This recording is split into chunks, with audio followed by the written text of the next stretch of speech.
नमस्कार मित्रों, मैं राम मोहन उपाध्याय अपने YouTube चैनल वेदिका उपाध्याय में आपका हार्दिक स्वागत करता हूं। मित्रों, आज की इस वीडियो में हम लोग शैक्षिक अनुसंधान से संबंधित महत्वपूर्ण प्रश्नों पर चर्चा करेंगे। सभी प्रश्न आपके आगामी परीक्षा के दृष्टि से काफ़ी महत्वपूर्ण है। इस श्रृंखला की यह तीसरी वीडियो है। हमारा पहला प्रश्न है, मनोवैज्ञानिक प्रयोग के आधार पर जिसकी कल्पना, यहाँ पे जिसके या जिसक होना चाहिए था, ठीक है, जिस कल्पना की संपुष्टि करना चाहते हैं, मनोवैज्ञानिक जो है प्रयोग के आधार पर जिस कल्पना की संपुष्टि करना चाहते हैं उसे कहा जाता है, तो उसे शोध परिकल्पना के नाम से जाना जाता है। विकल्प सी हमारा सही आंसर है। हमारा दूसरा प्रश्न है, मनोवैज्ञानिक शोधों में परिकल्पना के कई कार्य होते हैं, निम्नलिखित में से किसे कार्यों की सूची में शामिल नहीं किया जा सकता? तो पहला विकल्प है सिद्धांतों की जांच करना, यह सही है। दूसरा, नए सिद्धांतों का प्रतिपादन करना, यह भी सही है। तीसरा विकल्प है किसी घटना का वर्णन करना, यह भी सही है। और विकल्प डी है पहले से प्राप्त तथ्यों का सत्यापन करना। यह कार्य जो है परिकल्पना का कार्य नहीं है कि वो जो पहले से जो तथ्य हैं, जो शोध हैं, उसके संबंध में कोई सत्यापन का कार्य करे। तो विकल्प डी हमारा सही आंसर है, जो कि गलत है। हमारा अगला प्रश्न है, निम्नलिखित में से कौन उत्तम परीक्षण की विशेषता नहीं है? तो उत्तम परीक्षण की जो पहली विशेषता वो परीक्षण का आत्म सहसंबंध यह है। दूसरा विकल्प है वैधता, यह भी उत्तम परीक्षण की विशेषता। तीसरा है मानक, तो उत्तम परीक्षण में एक निश्चित मानक होता है, वो भी सही है। और विकल्प डी जो है हमारा सही आंसर है, जो कि गलत है। उत्तम परीक्षण में जो है आत्मनिष्ठता का गुण नहीं बल्कि वस्तुनिष्ठता का गुण पाया जाता है। मित्रों, आगे बढ़ने से पूर्व आपसे अनुरोध है, आप वीडियो को देखने के पश्चात चैनल को सब्सक्राइब, वीडियो को लाइक एवं शेयर अवश्य करें। साथ ही साथ बेल आइकन को भी प्रेस करें। एक बात और मैं आपसे कहना चाहूँगा कि आप वीडियो को देखने के पश्चात लाइक कमेंट अवश्य करें, जिसके माध्यम से हम अगली वीडियो बना सकें। हमारा अगला प्रश्न है, एकांश विश्लेषण का मुख्य उद्देश्य होता है। तो एकांशों का जो कठिन, यहाँ पे क्या होना चाहिए था, एकांशों का जो कठिनता स्तर होता है या कठिनाई स्तर होता है, ठीक है, उसे तथा विभेदक सूचकांक के बारे में सूचना प्रदान करना, यही हमारा सही आंसर है। हमारा अगला प्रश्न है, निम्नलिखित में से कौन वर्णनात्मक अनुसंधान है? तो सर्वेक्षण शोध वर्णनात्मक अनुसंधान के अंतर्गत आता। विकासात्मक शोध वर्णनात्मक अनुसंधान के अंतर्गत आता। अंतर संबंधों का अध्ययन, ये भी वर्णनात्मक अनुसंधान के अंतर्गत आता है।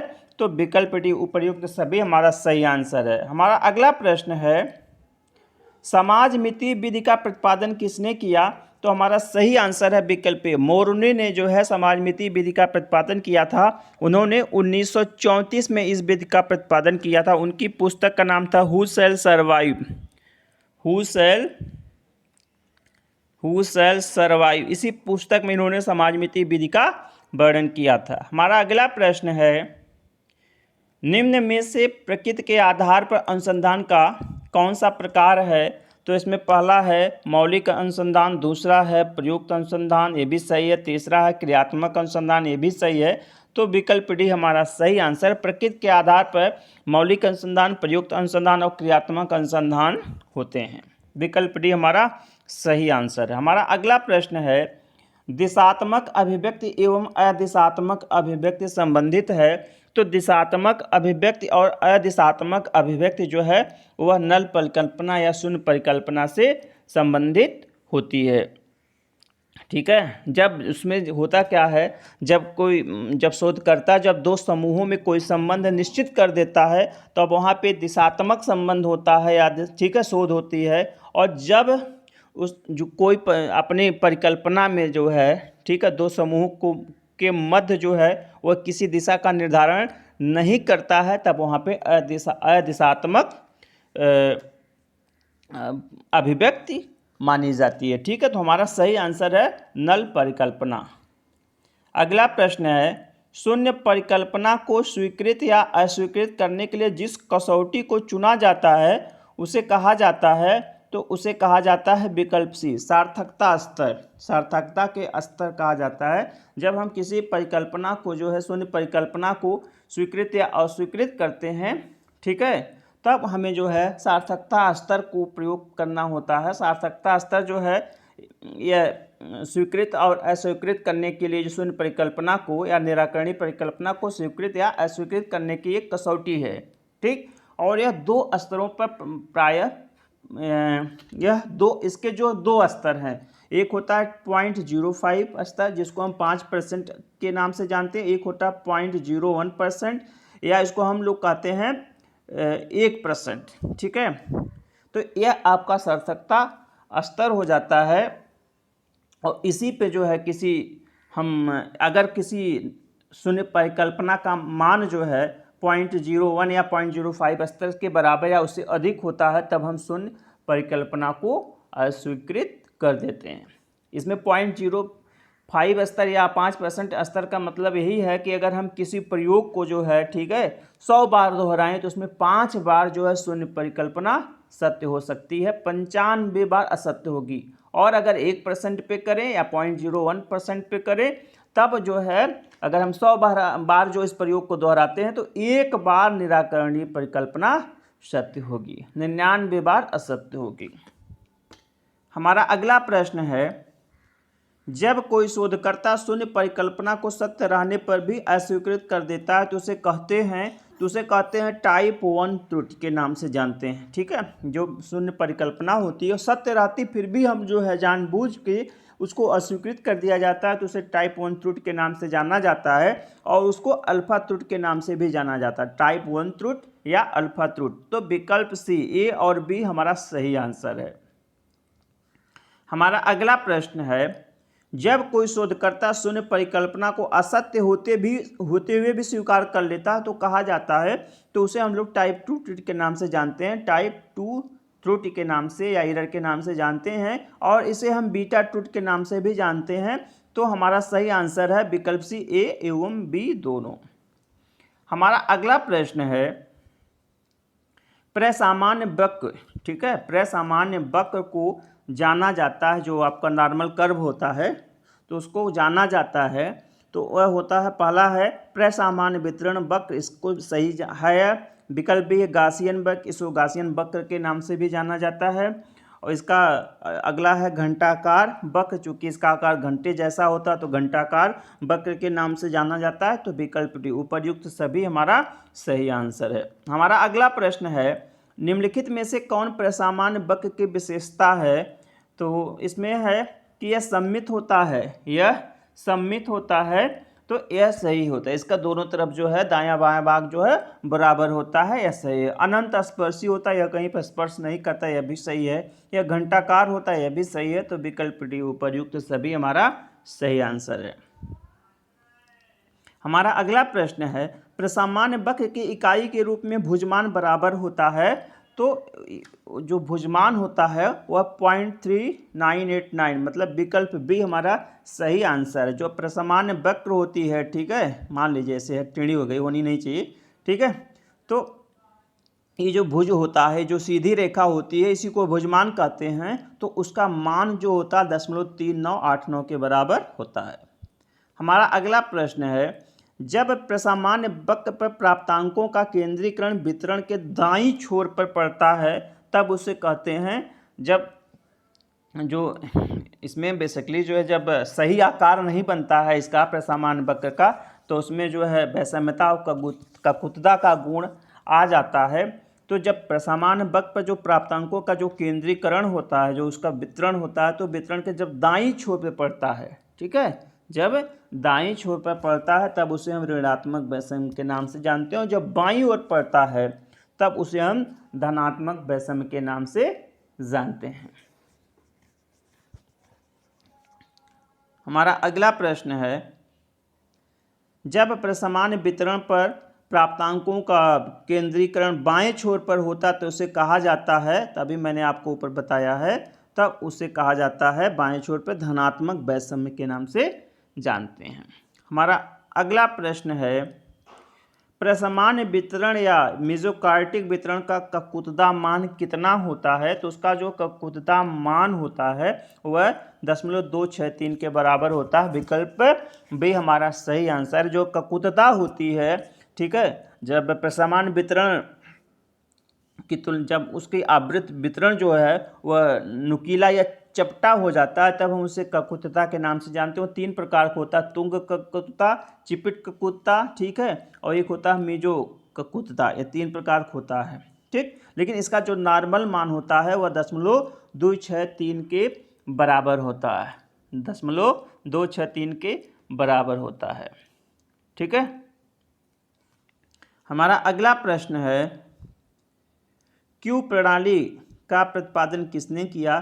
तो हमारा सही आंसर, क्यू प्रणाली का प्रतिपादन विलियम स्टीफेंसन के द्वारा किया गया था। हमारा अगला प्रश्न है, निम्नलिखित में से कौन समाजमिति से प्राप्त आंकड़ों के विश्लेषण की विधि है?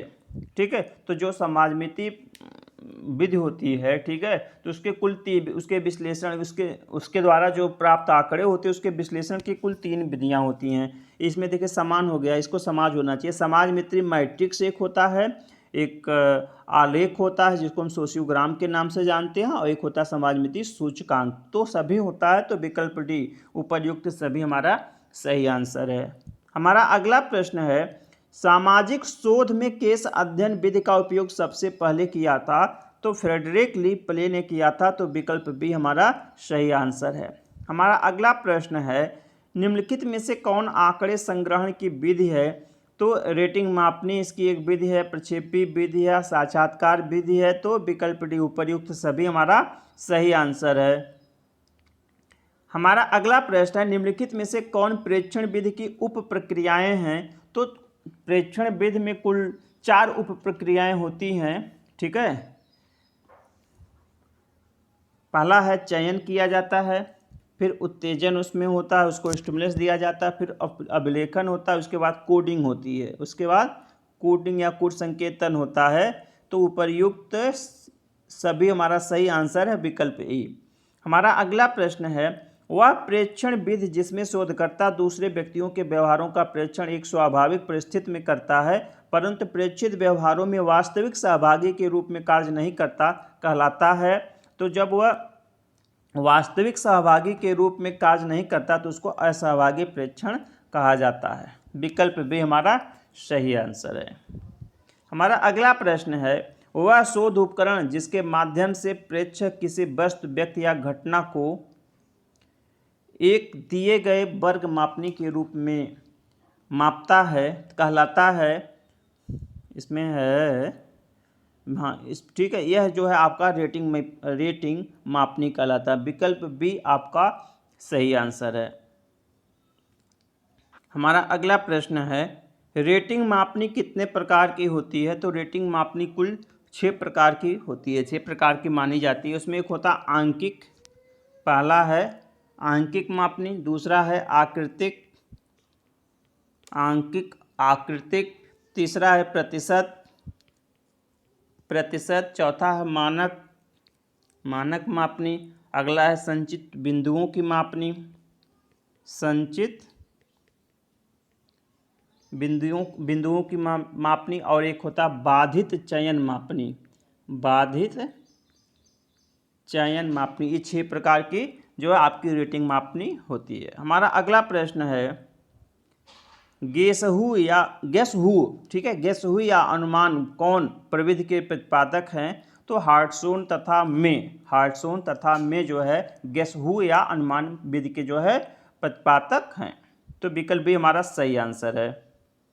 हमारा अगला प्रश्न है, आंकड़े संग्रह करने का वह साधन जिसमें एक फॉर्म के सहारे उत्तर दिए जाते हैं तथा प्रत्यार्थी उसका उत्तर स्वयं देते हैं, कहलाता है? तो यह होता है प्रश्नावली। विकल्प भी हमारा सही आंसर है। हमारा अगला प्रश्न है, आंकड़े संग्रहण की किस विधि को आत्म रिपोर्ट विधि के नाम से जाना जाता है? तो यह हमारा सही आंसर है, विकल्प बी। प्रश्नावली को ही जो है आत्म रिपोर्ट विधि के नाम से जाना जाता है, तो विकल्प बी हमारा सही आंसर है। हमारा अगला प्रश्न है, एक उत्तम प्रश्नावली की विशेषता है? तो उत्तम प्रश्नावली की विशेषता, पहला निर्देश पूर्ण एवं स्पष्ट होना चाहिए, सही है। प्रश्नों का क्रम मनोवैज्ञानिक तथा प्रभावकारी होना चाहिए, ये भी सही है। अगला विकल्प है, प्रश्नों की संख्या बहुत अधिक नहीं होनी चाहिए, यहाँ पर ये नहीं होगा, ठीक है। प्रश्नों की संख्या बहुत अधिक अगर हो जाती है तो जो प्रत्यार्थी होते हैं वह ऊब जाते हैं और सही ढंग से जो उसका आंसर नहीं देते हैं, तो इसलिए प्रश्नों की संख्या सीमित होनी चाहिए। तो विकल्प सी भी हमारा सही यहाँ पर नहीं कर लीजिएगा, ठीक है। और विकल्प डी उपर्युक्त सभी हमारा सही आंसर। हमारा अगला प्रश्न 30वां एवं अंतिम प्रश्न है, वह विधि जिसमें शोधकर्ता स्वयं प्रश्नों को पढ़ता तथा प्राप्त उत्तर का अवलोकन भी करता कहा जाता है, उसको हम लोग अनुसूची कहते हैं। अनुसूची या शेड्यूल के नाम से जानते हैं। और प्रश्नावली और अनुसूची में मुख्य अंतर भी यही है कि प्रश्नावली में जो अभ्यर्थी प्रत्यार्थी होता है वह स्वयं उसको पढ़ता है और उसका स्वयं आंसर देता है, जबकि जो अनुसूची होती है उसमें जो शोधकर्ता होता है वह प्रश्नों को स्वयं पढ़ता है, विद्यार्थी या प्रत्यार्थी उसे सुनकर उसका उत्तर देता है और शोधकर्ता स्वयं उसे लिपिबद्ध करता है। तो मित्रों, इस वीडियो में मैंने कुल 30 महत्वपूर्ण प्रश्नों के ऊपर आपसे चर्चा की है। सभी प्रश्न आपकी परीक्षा के दृष्टि से काफ़ी महत्वपूर्ण हैं। आप इस वीडियो को अधिक से अधिक शेयर करें। हाँ, साथ ही एक चीज़ और आपसे कहना चाहूँगा कि अगर और वीडियो आपको चाहिए, अगर लगता है कल आपका पेपर है और हमें कुछ 30-60 जो भी प्रश्न आपको चाहिए तो आप कमेंट बॉक्स में लिखिए, मैं आपको जो अगली वीडियो प्रोवाइड करा दूंगा। आप सभी को सुनने के लिए बहुत बहुत धन्यवाद। नमस्कार।